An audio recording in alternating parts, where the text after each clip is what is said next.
Welcome back to the Future Strong podcast. You know, we love unpacking those big ideas, the ones really shaping the world. And today's going to be pretty cool. Yeah, definitely. We're diving into the books that have really lit a fire for some of the world's top leaders. Exactly. This year, specifically. It's like getting a sneak peek behind the curtain. Right. Into the minds of these CEOs, innovators, all these folks making waves over at the World Economic Forum. And you know what's really striking is it's not just like one type of book or anything. Right. It's all over the map. Leadership, tech, even fiction. Okay, so first up, we're going straight to the African plains. Oh, wow. With this book, A Lion Tracker's Guide to Life. Okay. By Boyd Varty. All right. And this one was recommended by Lexi Robichaud. She's the CEO of Better Up. Interesting. Now, you think about line tracking. It's not the first thing that pops into your head when you think leadership lessons. Not the typical business school stuff, no. But when you really think about it, I mean, a lion tracker has to have those instincts. Right. Be so aware. Present. And make decisions in like a split second. Yeah. You got to be on your toes for sure. And those are the skills that I think are so valuable in today's world, especially in business. Totally. Things change so fast. Now, Varty talks about cultivating this inner stillness. Oh, interesting. Almost like a meditative state. Even when everything's going crazy around you. Exactly. That's tough. And he even had some breathing techniques and exercises you can actually do. Oh, wow. So practical. To really help you stay calm and focused. You're facing your own metaphorical lion, right? Exactly. Whatever that might be. Exactly. So from the savannah, we're jumping to the world of energy. All right, where are we going? We've got Mark Lundstrom. Okay. He's the CEO of Radia, and his pick is The Goal. The Goal, okay. By Eliyahu M. Goldratt. It's a classic in the world of operations and manufacturing. Yeah, I've heard of that one. It's all about finding and getting rid of bottlenecks. Yeah, the things that slow you down. Exactly. And Lundstrom is taking those ideas and applying them to something fascinating. What's that? Building massive planes for offshore wind power. Wow, that's a huge undertaking. It is. Imagine scaling that up. Right. Having to find those bottlenecks. Make sure everything flows smoothly. So you can build those planes faster and more efficiently. The energy transition needs all the speed it can get. Exactly. And that's what's so great about The Goal. What's that? It's a framework. You can apply it to any system. Really? Like anything? Yeah, a factory, a software team, your own to-do list. Helps you prioritize. Totally. Figure out what really matters and get rid of distractions. I like that. Okay, now speaking of focusing on what matters. Okay, this should be good. We have The Subtle Art of Not Giving a Feck. Whoa! Okay, straight to the point. Right, by Mark Manson. I know that book. Yeah, this was recommended by Sahil Tesfu, Chief Strategy Officer at ID Group. Interesting pick. I know the title is a little out there. A little, yeah. But it really resonated with me. In what way? It's not about being apathetic. It's about choosing where you put your energy. I can see that. We get pulled in so many directions. You see the lane. You got to set boundaries, figure out what really aligns with your goals. Especially as a leader. Oh, absolutely. You could get lost in the noise. And this book helps you cut through all that. Okay, so from not giving a feck, right? What's next? A World Without Email. Oh, tell me more. This is Christopher Oakes, CEO of ReefGen, and he recommends A World Without Email. By Cal Newport. I think we can all relate to that title. Right. I feel like I live in my inbox sometimes. I hear that.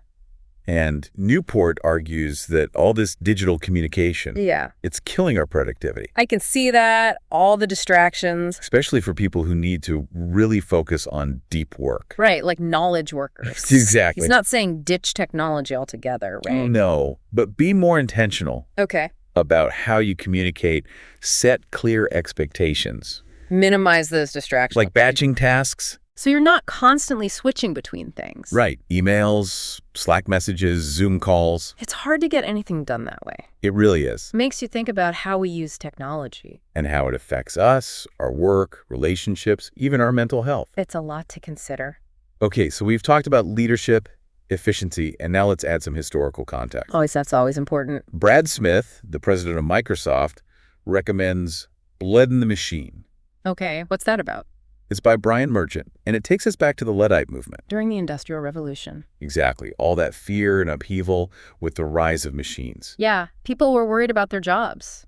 But it's not that the Luddites were anti-technology. More like they were anxious about the impact. On their lives, their livelihoods. Right. It was a huge shift. And I think it's a reminder that progress. Yeah. It always comes with trade-offs. Things we have to think about. Like, how do we manage those transitions? How do we support those who are displaced And how do we make sure everyone benefits? from these new technologies? Smith is saying we can learn from history. Right. Not repeat the same mistakes. Be more intentional and responsible with AI, robotics, everything that's coming next. It's a powerful message. Okay, so we've covered leadership, efficiency, technology, and now let's talk social impact. Okay, I'm interested. Sir Ray Makers, co-founder of Abelobi, Okay. recommends Turning the Flywheel by Jim Collins. I've heard that name. It's all about building sustainable, high-impact organizations. So not just doing good things, but doing them in a way that lasts. Exactly. And Collins says it's about building a system, this flywheel. Okay, what's that mean? It's about finding that perfect alignment between your mission, your values, your product, and the market you're serving. So everything works together, pushes each other forward. Exactly. It's like this sweet spot where doing good and doing well come together. Your business model itself becomes a force for change. And for Abelobi, they work with small-scale fishers. So sustainability is key for them. Absolutely, making sure their work isn't just dependent on grants or donations. It's got to stand on its own. Speaking of growth and disruption, Oh, here we go. Ritu Narayan, CEO of Zoom, Okay. shared how The Innovator's Dilemma by Clayton Christensen Another classic. shaped her perspective on changing entire industries. Big stuff. Christensen explains why even the most successful companies Yeah. struggle to adapt to new technologies. Because they're so focused on what's working now. Exactly, they miss the signals of what's coming next. It's easy to get blindsided. He talks about disruptive innovation, Where new companies come in with something that seems inferior at first, but they're targeting a different market, a different need. and they eventually disrupt the existing players. It's a reminder to always be scanning the horizon, Right, looking for those emerging trends. because what seems small today could be huge tomorrow. And you have to be willing to experiment, take risks, Even cannibalize your own success. to stay ahead of the curve. Now, we often celebrate those aha moments, Yeah, the big breakthroughs. but Jordan Justice, the CEO of Automotive, Okay. recommends How Innovation Works by Matt Ridley. What's his take? He says innovation is rarely a solo act. It's more of a team effort. Exactly. It's messy, collaborative, Lots of trial and error. building on other people's ideas, those incremental improvements, So you need an environment where people can bounce ideas off each other. where failure is a learning opportunity. And you can bring together people from different backgrounds. Because the best ideas often come from unexpected places. It's about creating the right conditions for innovation to flourish. Okay, let's talk about leadership from a different angle. Okay, I'm all ears. Catalina Koch-Duke, founder of Fazan Mangra, Okay. recommends Leading from an Emergent Future by Otto Scharmer. Interesting title. It's a really holistic approach to leadership. How so? He talks about moving beyond that traditional top-down style. The command and control. Yeah, and embracing something more interconnected. Collaborative. Right.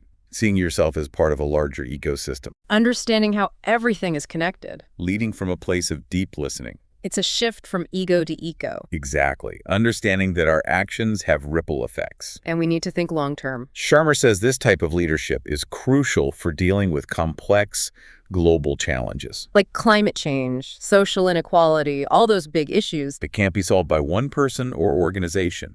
requires a new way of thinking, a new way of working together. Now, as we navigate this tech-driven world, It's moving so fast. it's easy to lose sight of our humanity. It really is. And Christoph Ka, the president of Adecco, Okay. recommends a book that takes us back to our roots. Oh, that's interesting. It's called Homo Erectus by W. Henry Gilbert. Homo erectus. Okay. It's a reminder of our shared human history Our journey as a species. and the importance of preserving that social fabric. Even as technology advances. It's about making sure technology serves humanity, Not the other way around. remembering that at the core of all this progress Yeah. are human needs, human values, human connections. Those are the things that matter. Especially as we grapple with AI and all these emerging technologies. We have to keep that human element at the forefront. Okay, let's shift gears a bit. All right, what's next? Recognizing and challenging systemic barriers. Important topic. Carol Liu, an author and professor, recommends 3 books 3. Okay. that really dive into gender inequality. All right, let's hear them. First, Down Girl by Kate Mann. Okay. It really breaks down sexism and misogyny. How they show up in our society. It's about understanding those subtle ways gender bias affects women's lives. Their careers, their opportunities. She also suggests Hood Feminism by Mickey Kendall, Okay. which focuses on the experiences of Black women and girls. And how mainstream feminism sometimes misses those perspectives. It's about being more inclusive and intersectional. So important. And finally, Invisible Women by Caroline Criado Perez, Okay. which exposes how our world is often designed with a male default. Overlooking the needs of women. It can have real consequences. Absolutely. This book calls for us to examine those biases, Redesign our system. create a world that works for everyone. It's a powerful message. So we've talked about a lot of heavy stuff. Yeah, lots to think about. It's easy to feel overwhelmed, Right. but we need reminders of hope, resilience. And that even small acts can make a difference. Exactly. And Jonathan Reckford, CEO of Habitat for Humanity, Okay. offers a book that does just that. What is it? He recommends revisiting Lord of the Rings. It's a fantasy epic. I know, it might seem like a strange choice, A little bit. but it's more than just hobbits and wizards. Okay, go on. It's about ordinary people rising to extraordinary challenges Facing their fears. and ultimately prevailing against all odds. It's a classic story of good versus evil. And it's about the power of unity. Working together. The fellowship, they had different skills, different backgrounds. But they came together for a common purpose. It's a reminder that we can do the same. Even in the face of darkness, hope can win. Now, speaking of hope, Okay. Florian Hoffman, founder of the Do School, All right. shares a book that rekindled his passion for positive change. What book is that? It's Voltaire's Candide. Interesting choice. It's a satire. It's a pretty bleak outlook on the world. So how is it hopeful?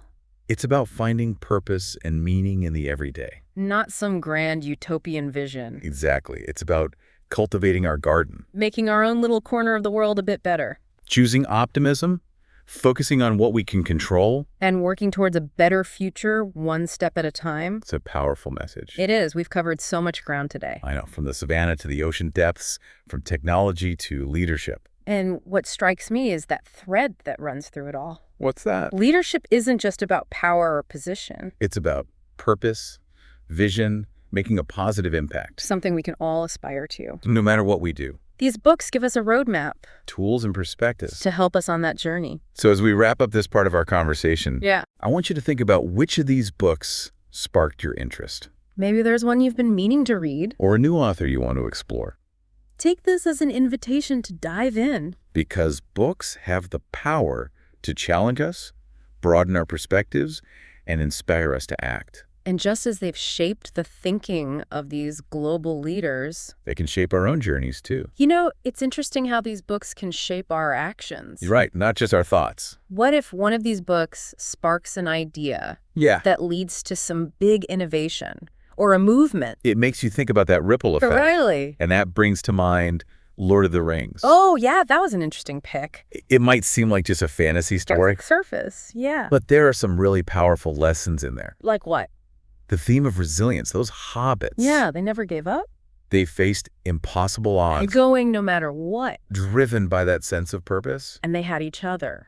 Exactly. It wasn't just about individual heroism. It was the teamwork, Yeah. the trust. Even when things looked really bleak, I think there's a lesson for all of us there. especially when we're facing those big challenges, the ones that need everyone to pitch in. Totally. And speaking of challenges, Yeah. Carol Liu's recommendations really highlighted those systemic inequalities. Those books, Down Girl, Hood Feminism, Invisible Women, Yeah. they force us to confront some hard truths They don't sugarcoat anything. about how our society is structured. And how gender bias is baked into our systems. It's not enough to just recognize it. Right, we have to actively work to change things. Those books give us a framework A way to understand how sexism and misogyny work.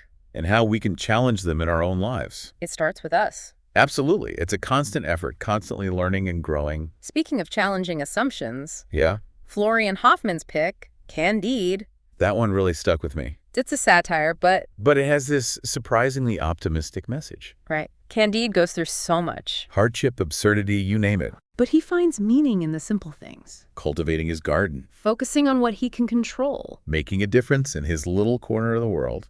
It's a powerful reminder that we don't need to wait for some perfect world to come along. We can start making a difference now. Right here, right now.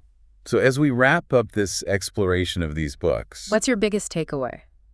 I think it's the interconnectedness of all these themes. Leadership, innovation, social impact, personal growth, the power of stories. Yeah, it's all woven together. It's not about picking one book or one idea. It's about seeing the bigger picture How everything's connected. and knowing that we all have a role to play in shaping the future. Through the books we read, the choices we make, the actions we take.